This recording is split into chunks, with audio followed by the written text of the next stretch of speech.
José Manuel, temos aqui mais uma mulher que chega à liderança de um partido português. Isto pode fazer diferença? Veremos.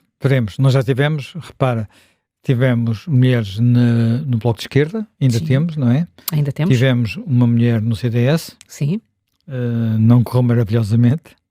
Tivemos uma mulher no PSD, também não correu muito bem, mas isto não quer dizer nada, não é? Portanto, aliás, o melhor período do Bloco foi com Catarina Martins e, portanto, as coisas não têm obrigatoriamente... Não há uma relação causa e efeito entre a liderança, no caso, entre o género e os resultados eleitorais. O que há na Iniciativa Liberal, e depois já vamos ver um bocadinho as coisas novas que poderão ter surgido desta convenção, e sobretudo o caso de Coutinho Figueiredo, o que há na Iniciativa Liberal é alguns aspectos que fazem deste partido um partido um pouco diferente dos outros. Nós tivemos muitos anos em que em Portugal não tínhamos partidos novos. Quer dizer, tínhamos tido o Bloco, mas o Bloco era herdeiro de formações pré-existentes, não é? A UDP, o PSR, Política 21, que até já tinham ido a eleições, designadamente a UDP tinha chegado a ter deputados, o PSR tinha estado quase a eleger deputados, portanto era uma situação de políticos que estavam cá há muitos anos.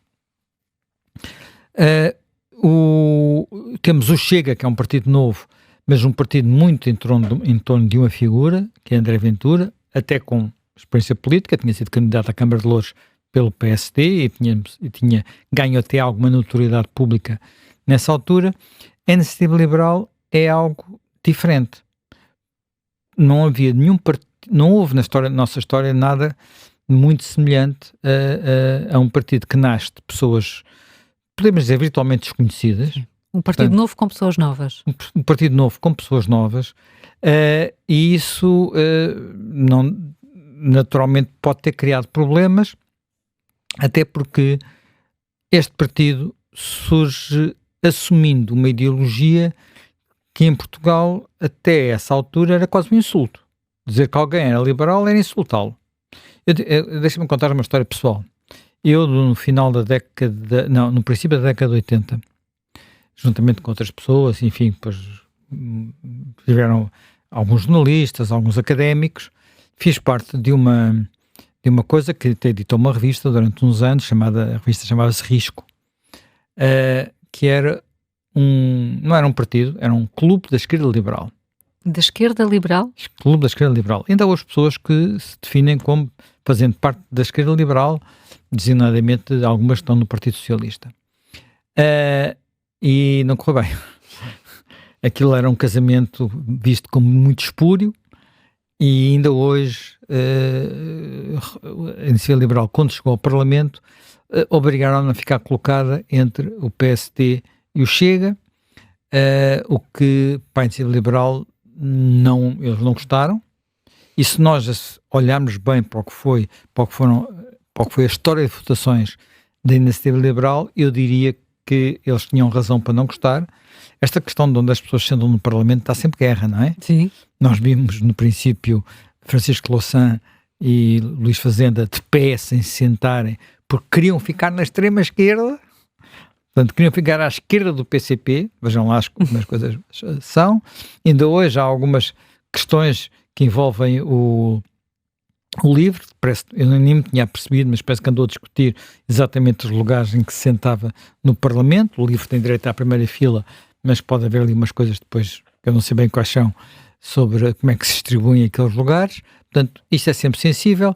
Agora, os partidos da família dos liberais, na Europa, habitualmente sentam-se ao centro. Pronto. E no Parlamento Europeu é ao centro que estão. Achas que no Parlamento Português deveriam estar entre o PS e o PSD? Eu acho que podiam estar perfeitamente. Podiam perfeitamente estar, e eles quiseram estar. Porquê? Porque são partidos que têm, em relação à economia, são, eu diria, mais liberais do que a tradição portuguesa. A tradição portuguesa é muito marcada pelo nosso processo revolucionário, mas naquilo que diz respeito aos costumes, também tendem a ser mais liberais e, portanto, nesse aspecto, mais à esquerda do que seguramente o CDS, e em muitos aspectos, o PSD. Se bem que o PSD seja um partido onde cabe um bocadinho tudo, não é? Portanto, e na própria Iniciativa Liberal não há sobre esta matéria uma linha rígida. O que é que distingue de alguma forma a Iniciativa Liberal dos outros partidos na sua formação? É aquilo que eu já disse, não é? Portanto, nasce sem pré-existências políticas, nasce assumindo uma agenda que na altura até poderia ser vista como muito impopular, e repara, no princípio da sua chegada ao Parlamento, ela era atacada por ser liberal, e digamos, quem nunca deixou de o fazer era António Costa. Portanto, António Costa ainda viveu, e não sei se ainda vive, agora no Parlamento Europeu é capaz de ter outras ideias, até porque precisa dos liberais, e particularmente de Emmanuel Macron, que está nesta família, mas era, muitas vezes, atacava a iniciativa liberal por ser liberal. Ora bem, eu creio que, e já vamos à questão dos líderes, eu creio que esta ousadia já valeu alguma coisa à política portuguesa nestes anos, independentemente de nós acharmos que houve ou não algum sucesso do projeto. Há temas que não faziam parte, claramente, da nossa agenda política e que agora fazem parte. Temos, por exemplo, falava-se muito pouco de crescimento económico. O crescimento económico tornou-se, sobretudo com a chegada ao Parlamento de Coutinho Figueiredo, um tema permanente, esta discussão sobre porque estamos ou não a ser ultrapassados, por exemplo, por países da nossa dimensão e países mais pobres do que nós. Era um tema que não existia, só se fazia a comparação com a Europa. O tema do peso da carga fiscal, que quase só se falava do IRS, não se falava do resto, também se tornou muito presente, e outras questões. Portanto, houve alguma reorientação do debate. E depois aconteceu também, na minha perspectiva, outra coisa que muita gente levou algum tempo a perceber que estava a acontecer. Eu referi-me já a ela várias vezes, e hoje em dia as sondagens pós-eleitorais, aquelas que permitem avaliar quem vota nos partidos, permite perceber que a Iniciativa Liberal foi buscar um tipo de eleitorado urbano, jovem, que antes estava a ir muito para partidos tipo Bloco ou tipo Livre. Em Lisboa isso é muito evidente. Portanto, nas universidades então, de Lisboa é evidentíssimo. Portanto, houve aqui uma alteração de atitude, e que eu atribuo ao facto de ser um eleitorado. Quer dizer, havia uma coisa muito curiosa e muito contraintuitiva, que era, quando se perguntava aos eleitores de vários partidos políticos o que é que eles pensavam, por exemplo, de um tema muito liberal, que é a liberdade de escolha da escola dos filhos, o eleitorado, antes da Iniciativa Liberal, o eleitorado que se colocava o eleitorado mais liberal era o eleitorado do Bloco de Esquerda. O que é um bocadinho contraintuitivo. Porquê? Porque este eleitorado era um eleitorado que tinha em parte ido para o Bloco por razões que tinham a ver com aquelas questões iniciais da agenda fraturante, como se chamava e tal, e portanto, e por isso, mas ao mesmo tempo era uma parte deste eleitorado, era um eleitorado qualificado, classe média, com algum poder económico, e que portanto preocupado com a educação dos filhos, e que por isso muitas vezes tinha esta com seguros de saúde, e que portanto não tinha expressão, não tinha um partido em que pudesse votar. De alguma forma, eu creio que o Iniciativa Liberal veio responder a isso, e isto começou a notar-se. Quer dizer, as pessoas mais velhas têm muita tendência para a inércia. Votou toda a vida no mesmo, continuam a votar. Os mais novos vão votar pela primeira vez, muitos não votavam, e nota-se, em alguns campos universitários isso é muitíssimo evidente, e quem é professor na universidade, enfim, eu não ando nos campos, mas tenho amigos que são professores, e vão-me contando isso, houve esta evolução. Portanto, isto criou uma dinâmica política um pouco nova, que nós não tínhamos muito em Portugal, o que também é uma novidade. Ora bem, Mas a Iniciativa Liberal, em contrapartida, e eu creio que isso é um dos problemas com que ela está a lidar e que até agora não soube lidar muito bem, não nasceu muito como outros partidos portugueses democráticos, portanto, que se afirmaram sobretudo no período da democracia, cuja afirmação esteve e de alguma forma ainda está referenciada a figuras muito fortes, não é? Portanto, é impossível, quer dizer, o PSD teve, por causa de fazer as contas, o PSD teve também muitos líderes, teve Sá Carneiro, depois teve um líder interino, o Guerreiro, Guerreiro. Não está cá a Helena Matos não para está te cá a ajudar Helena a Matos para lembrar, agora recordar, falhou o meu nome, ainda há bocado vinha a pensar nisso, lembro-me do nome, agora não me estou a lembrar. Emílio Guerreiro, sim. depois voltou Sá Carneiro, depois teve enfim, por morte de Sá Carneiro, que é uma coisa também muito extraordinária. Sim. Quer dizer, não é aquilo que se espera que aconteça e não aconteceu nada de semelhante noutros partidos. Tem Francisco Balsemão e depois tem Mota Pinto. E se olharmos, os anos são 8 anos em que isto aconteceu tudo. Portanto, é um período semelhante ao período de vida da Iniciativa Liberal. Mas com questões internas muito diferentes. Com questões internas muito diferentes e com uma referência indiscutível, sim, que é Francisco Sá Carneiro. O CDS também já teve bastantes líderes, em períodos mais alargados, mas durante muito tempo, até que ele foi ministro do governo socialista, apesar de tudo havia uma marca que era a marca de Freitas do Amaral. Se bem que ali nem por cima houvesse uma segunda marca que morreu também muito cedo, Mário da Costa, pronto, mas uma marca muito forte. Mário Soares é o PS, e o PS foi Mário Soares durante muito tempo, mesmo com outros líderes a seguir a ele. E o PCP ainda continua a ser Álvaro Cunhal. Portanto, não há nada de equivalente. Quer dizer, e o Chega é André Ventura. Sim. Na Iniciativa Liberal não há nenhum nome que seja... Na Iniciativa Liberal... Que seja logo o primeiro. Não, quer dizer, talvez haja, mas nunca houve. Quer dizer, talvez pudesse haver, mas nunca houve. Repara, a Iniciativa Liberal começou por ter um primeiro líder, que já ninguém se lembra dele, que durou muito pouco tempo, chamado Miguel Ferreira da Silva, que se demitiu ao fim de pouco tempo. E depois veio Carlos Guimarães Pinto. Carlos Guimarães Pinto é claramente uma referência entre os liberais. Ele agora acaba de publicar um livro, aliás, Liberalismo, a Ideia. Eu trouxe o livro, porque o livro tem aqui uma coisa que eu acho interessante. Uma passagem que eu acho interessante para isto. Sobre o que é o liberalismo. É um livro muito fácil de ler, muito acessível. Aliás, acho que ele está a ser um sucesso de vendas, o que também é significativo.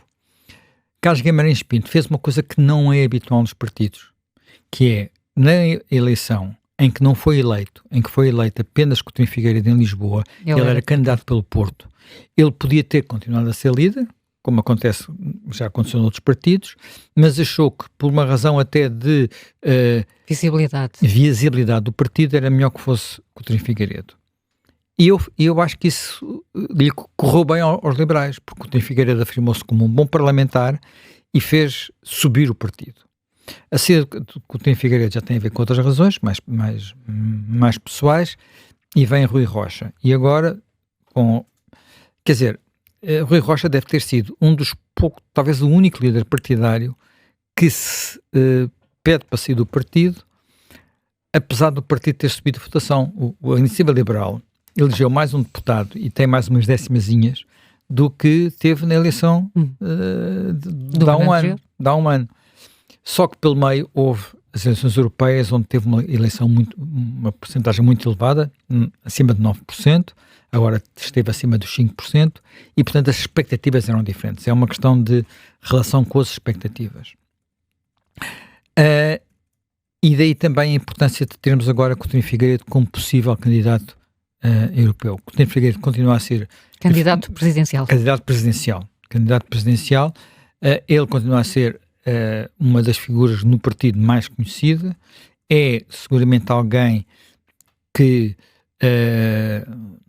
está associado a frases que funcionaram muito bem, nomeadamente aquela o liberalismo funciona, que ele repetia muitas vezes, evocando outros países europeus. Portanto, outra, creio que era: és liberal e não sabes. És liberal e não sabes. Portanto, também é dele. Há várias frases dessas, e portanto é evidente que ele ontem colocou, no sábado, colocou a fasquia elevada, ao dizer que quer mais de 10%. Isso é sempre arriscado. É evidente que ele, ao fazer aquele anúncio, de alguma forma ofuscou o resto da convenção, mas a convenção não tinha novidades, não é? Já sabia que ia ser Mariana Leitão, quando muito era saber, pôr-nos a fazer a autópsia ou sei lá, do discurso. Mas não é uma autópsia não é o melhor termo, digamos, a análise fina do discurso de Mariana Leitão, e ele acabou por criar uma notícia a partir daquela convenção, que é, pode haver mais um candidato presidencial, o que pode mudar o jogo.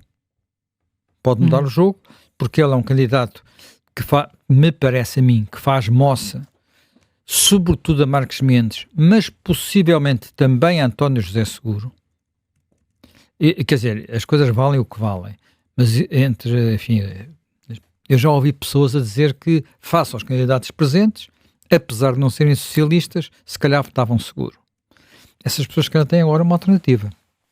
Portanto, porque são pessoas que não se identificam com Marques Mendes, nem detestam a hipótese de termos um militar, portanto não sabiam bem o que é que haviam de fazer. Talvez a Coutinho Figueiredo lhes deu uma saída. É evidente, não temos sondagens, não sabemos nada, ele nem sequer disse ainda que era candidato, portanto isso está em reflexão. Portanto, espero que seja uma revelação mais breve que o nosso querido, entre aspas, ex-reitor da Universidade de Lisboa, não é? Portanto, nunca mais sabemos se ele se decide, se não. Portanto, é um fator aqui novo e pode, por incrível que pareça, pode complicar a vida realmente ao Almirante. Porquê? Porque vamos ver como é que as coisas vão correr, mas eu diria que bem, eu acho muito difícil que seja ele a passar à segunda volta. Mas, apesar de tudo, acho mais fácil o Almirante perder contra Seguro do que perder contra Marques Mendes. E isto pode ajudar Seguro a passar à segunda volta. Mas isto é apenas intuição, não sei o que isto quer dizer.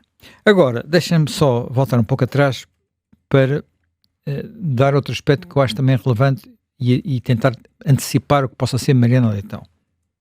Que é assim, quando nós falamos de ser liberal, para já às vezes pode haver uma confusão, que é assim, ser liberal na Europa, o sentido da palavra liberal na Europa não é o mesmo nos Estados Unidos. Na Europa, um liberal é alguém que se identifica com políticas pró-mercado na economia e com uma tal posição mais ou menos centrista.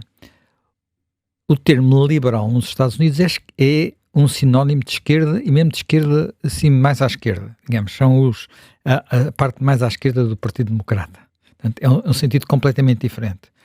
Quando falas naquilo, os defensores das políticas pró-mercado nos Estados Unidos são designados como conservative, que nem são muito pró-Trump, mas que neste momento, enfim, são os que habitualmente estavam no velho Partido Republicano. Só para esclarecer esse detalhe.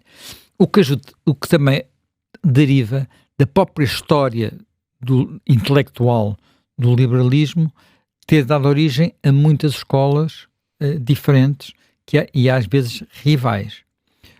Quer dizer, nós identificamos o seu nascimento com filósofos ainda do século XIX, o chamado iluminismo escocês, Adam Smith, John Locke, quer dizer, as referências iniciais, o liberalismo clássico, e depois há uma evolução, quer em termos de pensamento económico, quer em termos digamos, de reprodução política do liberalismo.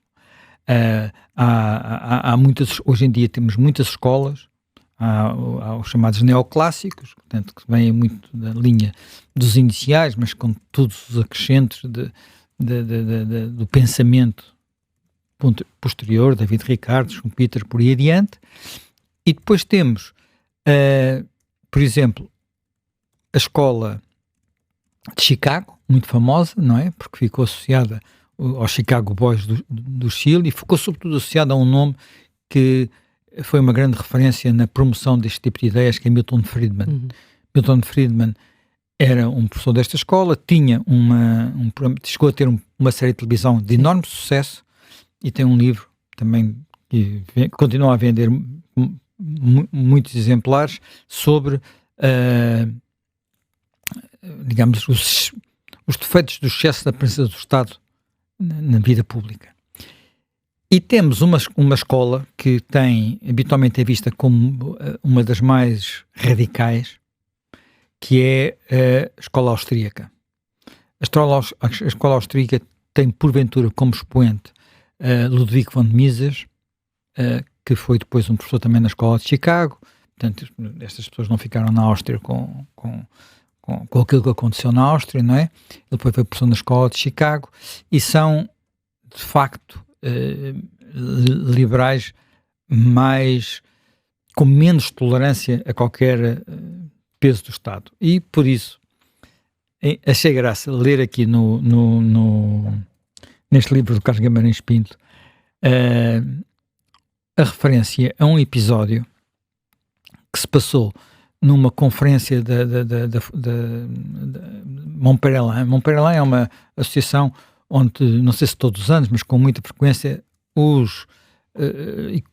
as pessoas de filosofia liberal, no sentido hayekiano, depois também temos outra figura, também foi Prémio Nobel, Frederico Hayek, que é o autor de um livro famosíssimo chamado O Caminho da Servidão, um livro em que ele denuncia os males do socialismo. Portanto, foi escrito durante a Segunda Guerra Mundial e, curiosamente, elogiado pelo Keynes, que achou uma obra intelectual valiosa. Keynes não era socialista, às vezes ao contrário do que se pensa. Era fazer parte do Partido Liberal Britânico. Também, só para te ver, estas coisas às vezes não são o que nós pensamos. Ora bem, e ele, há uma discussão, aparentemente seu aluno, porque ele na altura, Friedman, era aluno do Mises em Chicago, terá dito qualquer coisa nessa conferência da Sociedade de Montpellier que irritou tanto o Mises que ele saiu a gritar: vocês são uma cambada de socialistas. Vocês são todos uma cambada de socialistas. Portanto, o que é que o Carlos Guimarães Pinto escreve depois de descrever esta cena? Eu vou citar porque vale a pena. Hayek terá percebido, Hayek, portanto, que eu já referi, não é? Portanto, outro economista importante, Hayek terá percebido nesse momento o que muitos liberais do século XXI só perceberam depois de formarem partidos. É muito difícil fazer com que liberais estejam de acordo em relação a muitos temas. Eu não sei se ele se está a referir apenas ao seu próprio partido, mas de facto na história dos partidos liberais europeus isto acontece muitas vezes. Basta dizer, em Itália, por exemplo, há 2 partidos liberais. Sim. Mas Itália é Itália, não é? Itália tem sempre as suas originalidades. Há 2 partidos liberais, há 2 partidos mais à direita, não é? Portanto, há muitas coisas na Itália que são originais. Portanto, seja lá como for, eu acho que vamos ver o que é que resulta daqui. Porque o Miguel Pinheiro, este sábado, escreveu um texto em que tinha uma definição das várias lideranças que eu achei graça. Ele dizia que o partido tinha sido irreverente com o Carlos Guimarães Pinto, e Carlos Guimarães Pinto continua a ser bastante irreverente. Aliás, até o simples facto de ele ter conseguido fazer o que fez e chegar onde chegou, sendo uma pessoa que tem, enfim, não é uma gaguez profunda, mas tem alguma gaguez, e sempre que intervém no Parlamento, muitos dos seus vídeos se tornarem virais, é um sinal disso. Depois, aqui talvez seja a definição que eu não sei se estão tão de acordo: aristocrático com Coutinho Figueiredo, popular com Rui Rocha. Houve claramente essa tentativa de ser mais popular com Rui Rocha, e agora será que vai ser mais radical com Mariana Leitão? À primeira vista é o que parece. Sim. Mas é à primeira vista que me deixa dúvidas. E porquê que eu digo isto? Porque Mariana Leitão neste momento enfrenta claramente um dilema, que é o dilema de saber. É um dilema que se coloca no curto prazo, que é, por um lado, precisar de se distanciar da AD e do governo. Até porque já percebeu, ou se não percebeu, devia ter percebido, parece que percebeu e percebe pelas suas intervenções, que muitas das políticas emblemáticas e defendidas pelo Instituto Liberal não vão ser políticas deste governo, na área da saúde, na área da educação, mesmo na área fiscal. Quer dizer, uma coisa é diminuir o IRC, outra coisa é reformar o sistema fiscal de alto a baixo, que, como sabes, é uma coisa que eu defendo que precisa ser feita, Sim. portanto, não sei se exatamente como propõe a Iniciativa Liberal, mas seguramente com algumas coisas que eles propõem. Portanto, ser radical desse ponto de vista não é, para mim, não me levanta nenhum problema, e creio que por uma parte do eleitorado das pessoas que votam na Iniciativa Liberal também não levantará, porque foi em parte o que eles quiseram quando votaram. Agora, ao mesmo tempo, a Iniciativa Liberal está a fazer acordos para as autárquicas, que são acordos que eu creio, porque é que o está a fazer? Eu creio que está a fazê-los para conseguir ter presença nas câmaras municipais, uma presença que muito dificilmente teria concorrendo individualmente, tendo os seus candidatos. Vai ter candidatos em muitas câmaras, vai correr em pista própria em muitos locais, mas em alguns locais onde está em jogo saber, portanto, digamos, uma tensão esquerda-direita, como Lisboa, como Porto, por exemplo, a presença da Iniciativa Liberal nas listas, até porque são áreas urbanas onde a Iniciativa Liberal tem peso, tem votos, pode fazer cair a balança para um lado ou para o outro. E equilibrar a necessidade de, ao mesmo tempo, estar distante do governo e próxima do PSD, sobretudo do PSD, nas câmaras, é sempre uma equação difícil. Dito isto, e para terminar, acho que só gostava de prestar aqui uma pequena homenagem, porque é alguém que já desapareceu dentro de nós há muito tempo, infelizmente, e que em muitos aspectos foi o grande protagonista da primeira defesa a sério das ideias liberais em Portugal. Francisco Lucas Pires, promotor de uma coisa chamada Grupo de Ofir, e que nessas conversas de Ofir apresentou muitas propostas para o país que finalmente começam a ser discutidas, e muito pela mão da Iniciativa Liberal. Portanto, foi um tema que não encaixava bem no CDS. Como sabes, o CDS sempre hesitou onde é que estava, se era mais liberal, se era mais questão democrata, se era apenas conservador. Portanto, sempre andou a fazer ali um equilíbrio complicado. Na eleição de 2011, Paulo Portas acusou Pedro Passos Coelho de ser demasiado liberal, por exemplo, nessa eleição. Portanto, tudo valia. Mas seja lá como for, Francisco, também devemos, eu disse que ninguém conseguiu levar essa agenda pela frente, poucas as pessoas a defenderam, mas há uma pessoa que a defendeu, depois talvez menos a seguir o fez, mas nessa altura clarissimamente que foi Francisco Lucas Pires e o Grupo de Ofir.